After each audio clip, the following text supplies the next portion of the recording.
saludarte a ti y a todo el auditorio de Irradia Noticias. La perspectiva de hoy se titula Las ansias del control total. Los organismos autónomos, cuando en verdad son políticamente independientes de los poderes públicos, son un dolor de muelas para los malos gobiernos. Cuestionan, evidencian y, si está entre sus funciones, sancionan. Y eso no le gusta a ningún gobernante, sea experimentado o no, sea de izquierda o de derecha, sea conservador o progresista. Un buen gobierno, en lugar de tratar de mantener bajo su control a los organismos autónomos como lo hacen los malos gobiernos, se enfocaría en cumplir con sus funciones constitucionales, respetar las leyes, hacerlas respetar y ejercer un uso correcto del presupuesto público. En la mayor parte de las democracias del mundo se han diseñado a los organismos autónomos de forma tal que su composición sea colegiada, es decir, que no sea solamente un titular el responsable del encargo, sino un conjunto de individuos, de preferencia con perfiles y experiencia adecuados para participar en la investigación de los casos y la toma de decisiones.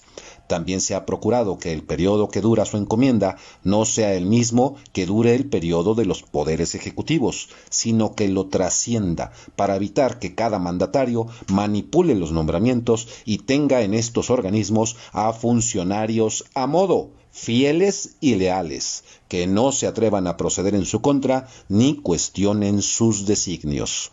Hasta ahí, en teoría, todo está muy bien, pero ya en las particularidades, en los hechos al paso de los años, vemos que este diseño de las instituciones autónomas tiene ciertas vulnerabilidades, no propias del diseño teórico en sí mismo, sino provenientes de la cultura política. En México, por ejemplo, la exacerbación histórica del presidencialismo con ansias de control total ha hecho que se bifurque la realidad del discurso político. Es decir, por un lado van los planteamientos sobre la ley, la libertad, los derechos, las obligaciones, las responsabilidades, y por otro lado caminan los sucesos en la práctica, a veces en sentido completamente contrario al discurso presidencial. La primacía, hecho constitucional y cultural de los presidentes, ha logrado en distintos momentos de las últimas 3 décadas de creación de organismos autónomos que estén bajo su control, si sus miembros fueron designados durante su mandato, e incluso que lo protejan una vez concluido su periodo.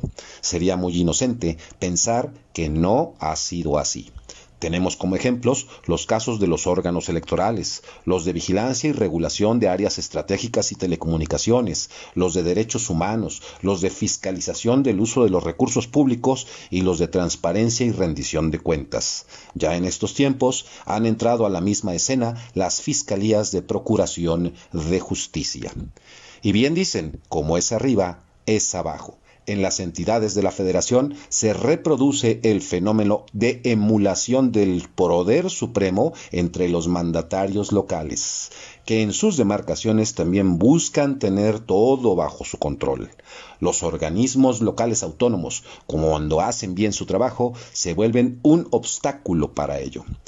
Si bien habría que resolver el tema de las proximidades y lealtades que se conjugan cuando se llevan a cabo los nombramientos de los miembros de los órganos autónomos, estos son la única posibilidad de enderezar o sancionar los desatinos de los gobiernos, mucho más cuando se carece de un buen gobierno.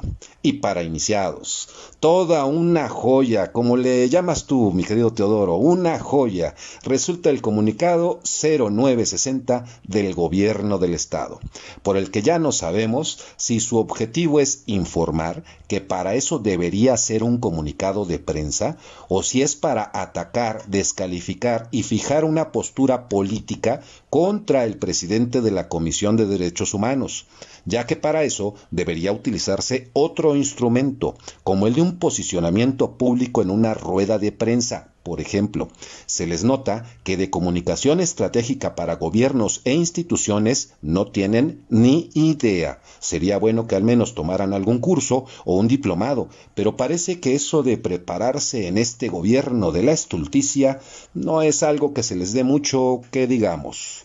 Que tengan todas y todos una excelente mitad de semana y no se olviden que la información es poder.